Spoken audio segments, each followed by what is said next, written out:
बैठे हुए हैं। श्री क्षेत्र खड़कुली में जो वार्षिक उत्सव होता है, उस वार्षिक उत्सव में हम जा रहे हैं।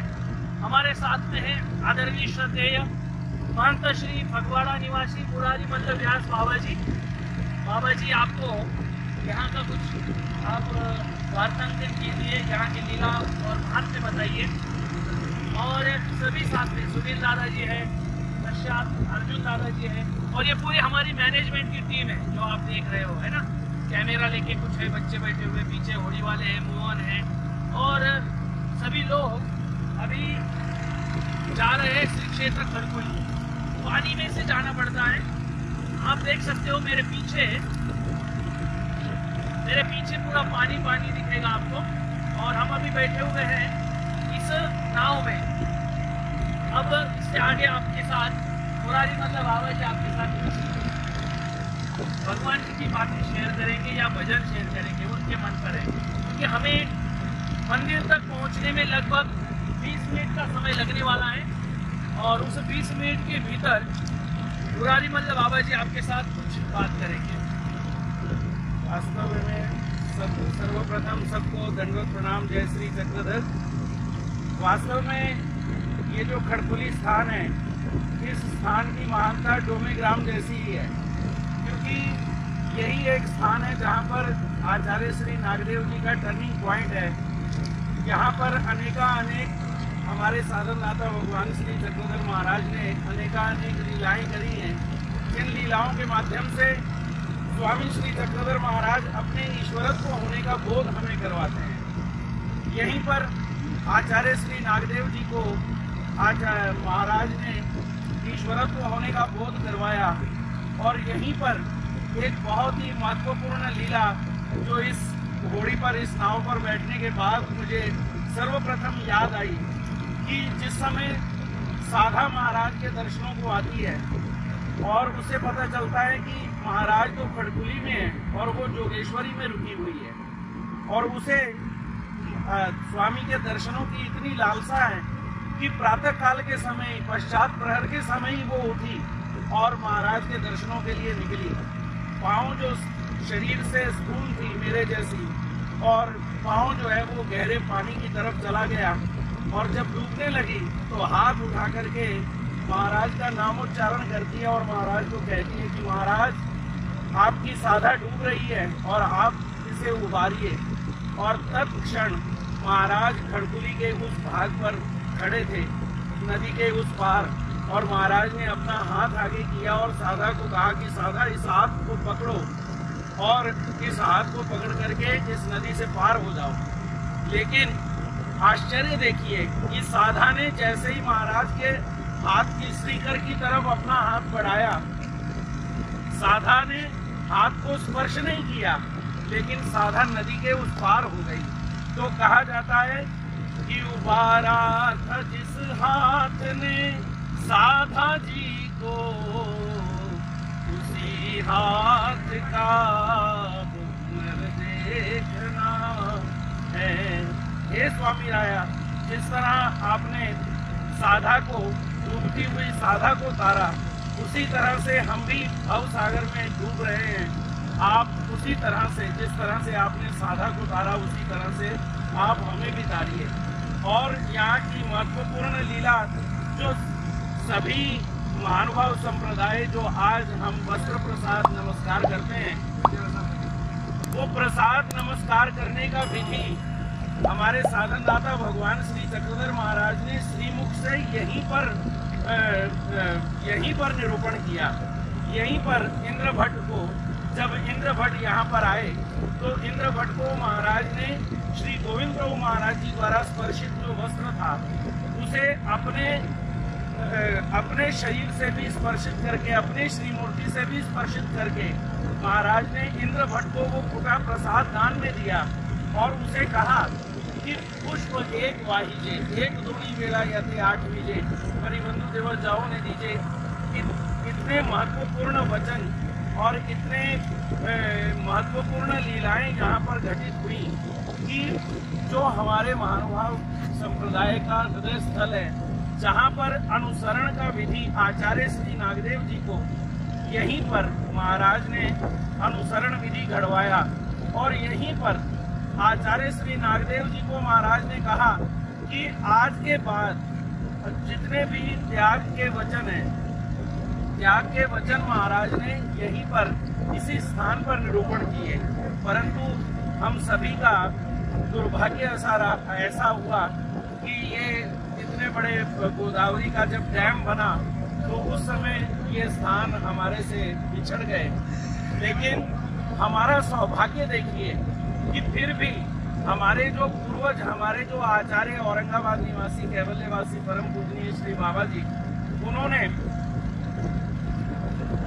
उन्होंने फिर भी बहुत अथक प्रयासों से, देखिए अब हम जिस स्थान पर जाएंगे आप स्वयं अनुभव कीजिएगा कि कितने अथक प्रयासों से वो मंदिर बनाया गया होगा, जहाँ पर इंद्र भट्ट को महाराज ने पूरा प्रसाद दान दिया, जहाँ पर प्रसाद सेवा महाराज ने निरूपण करी और महाराज ने कहा कि आप मेरे द्वारा जो स्पर्शित स्थान है, मेरे द्वारा स्पर्शित जो वस्तुएं हैं, प्रसन्नता ऐसा मनोधर्म एक आती, प्रसन्नता मनोधर्म से जो महाराज ने वस्त्र प्रसाद दान दिया इंद्र भट्ट जी को, वो इंद्र भट्ट जी ने आजीवन अपने पास संभाल करके रखा।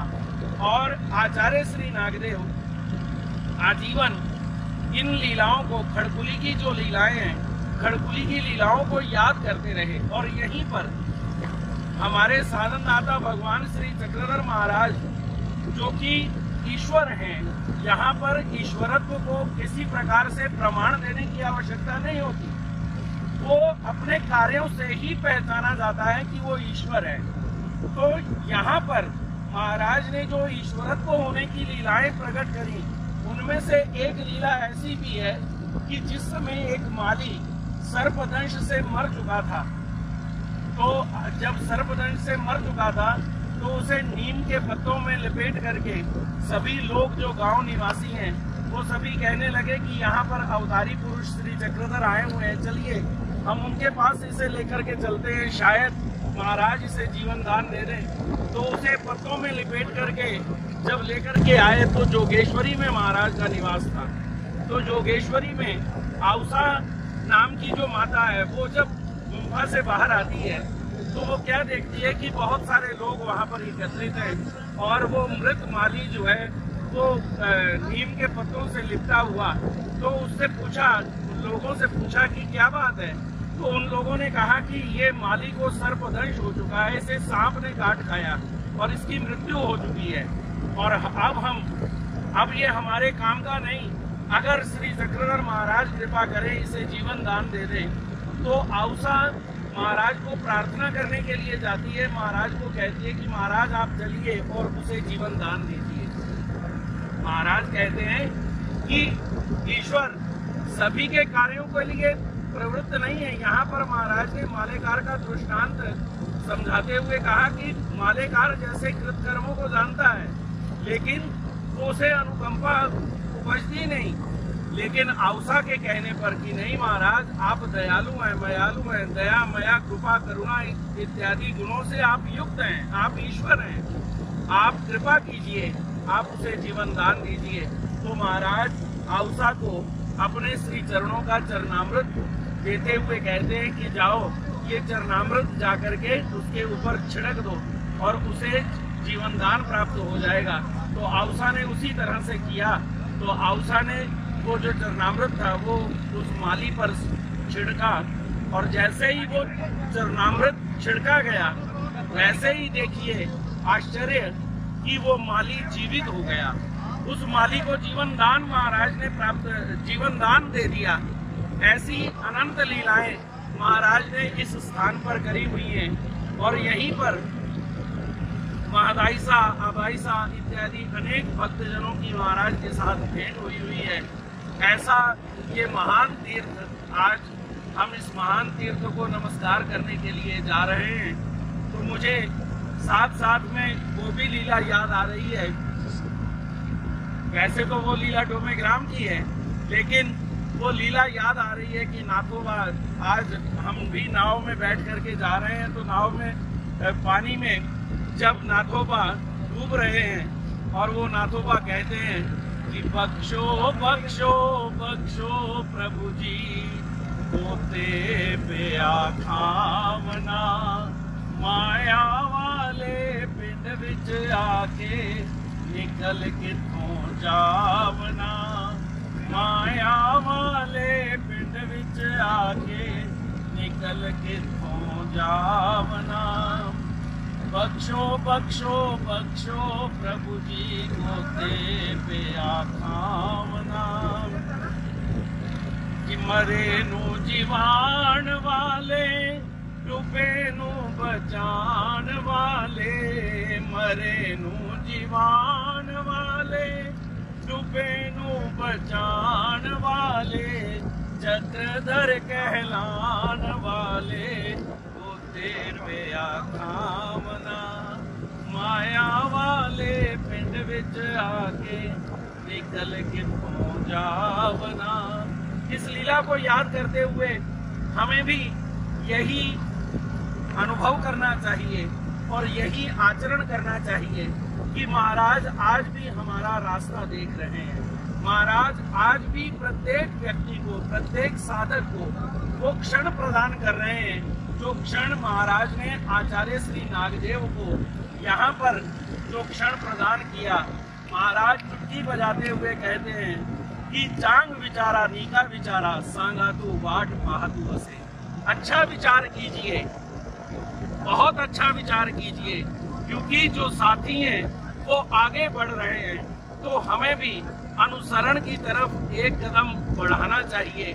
महाराज के कहे हुए वचनों पर चलने के लिए हमें भी एक कदम और प्रवृत्त होना चाहिए। यही सद्भावना के साथ आज कि हम भी महाराज की कास धरे, हम भी महाराज का वो पल्ला पकड़े जिस पल्ले को पकड़ करके हम भी इस भवसागर से पार हो सके। यही इस लीलाओं को याद करते हुए आज कोरोना से जो आज महामारी हमारे बीच में पड़ी हुई है, उस महामारी से भी बचने के लिए जो साधन महाराज ने बतलाया वो साधन भी इसी स्थान पर महाराज ने बताया। जिस समय आचार्य श्री नागदेव ने कहा कि महाराज मेरे पास भजने पूजने के लिए, ईश्वर के लिए कुछ भी नहीं, तो महाराज उसे आचार्य श्री नागदेव जी को कहते हैं कि परमेश्वर किसी भी तरह से भजा पूजा नहीं जा सकता, वो तो हृदय गाम में है, वो तो चिंतन और मनन से आप उसे प्राप्त कर सकते हो। और वो चिंतन और मनन यहीं पर महाराज ने जो आज हम 5 नाम ईश्वर के याद करते हैं, वो 5 नाम महाराज ने निरूपण किए और इन 5 नामों के जो लाभ हैं वो लाभ भी महाराज ने यहीं पर निरूपण किए कि नाम एते विघ्न हरि। आज जो महामारी हमारे बीच में हमारे को ग्रसित कर रही है, जो हमारे को व्यथित कर रही है, जिससे जो हमारे को भयभीत कर रही है, इन सभी भय से, इन सभी त्रासों से अगर हम मुक्त होना चाहते हैं तो हमें केवल और केवल नाम का आधार लेना होगा।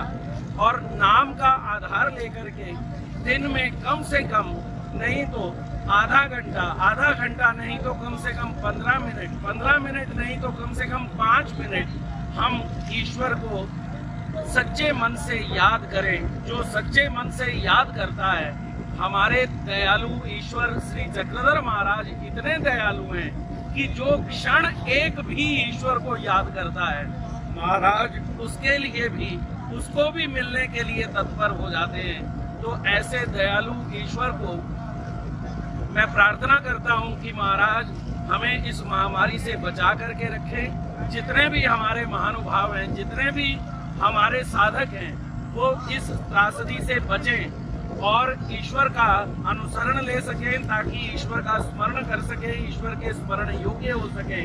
इसी सद्भावना के साथ आप सभी को दंडवत प्रणाम। जय श्री चक्रधर। तो अभी आप पीछे देख रहे हो, देखिए ये मंदिर है ना, ये खड़कुली का मंदिर जो हम आपको दिखा रहे हैं। अभी हम उस मंदिर की तरफ ही बढ़ रहे हैं। हम जो अभी नाव में बैठे हुए थे, बाबा जी ने जैसे बताया है, बख्शो बख्शो बख्शो प्रभु जी गोते पिया खावना। स्वामी श्री चक्रधर महाराज जी को हमें यही विनती करनी है कि अभी जीवन की नाम, हमारी जो जीवन की नाव है वो कोरोना के कारण डगमगा रही है। तो इस डगमगाती हुई नाव को कोरोना से बचाने के लिए स्वामी श्री चक्रधर महाराज जी का स्मरण हमें करना है। और भगवान जी ने जो वस्त्र प्रसाद यहाँ पर दिए थे कि भाई आप इसको आप रोज अपनी देव पूजा में रखकर वंदन कीजिए, इसको पुष्प अर्पित कीजिए। ये जो विधि हमारे लिए बताया हुआ है, त्रिकाल वंदन का जो विधि हमें बताया हुआ है, उसी विधि को याद करना और अपने घर के जो प्रसाद है वो प्रसाद, वो भी आपने प्रसाद यानी वस्त्र प्रसाद, वस्त्र प्रसादों को नमस्कार करने का जो विधि शुरू हुआ है अपने संप्रदाय में, वो इसी जगह से शुरू हुआ है।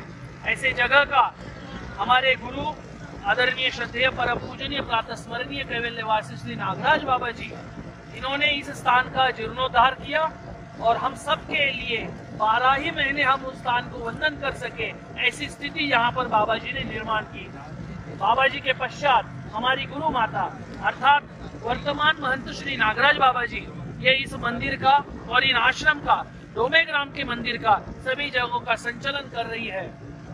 आज 29 अप्रैल यानी खड़कुली का वर्षगांठ महोत्सव, हर साल यहाँ पर विभिन्न कार्यक्रमों का आयोजन किया जाता है, किंतु कोरोना के कारण पिछले साल भी हम केवल कम मात्रा में आके, कम संख्या में आके यहाँ पे हमने त्योहार मनाया था।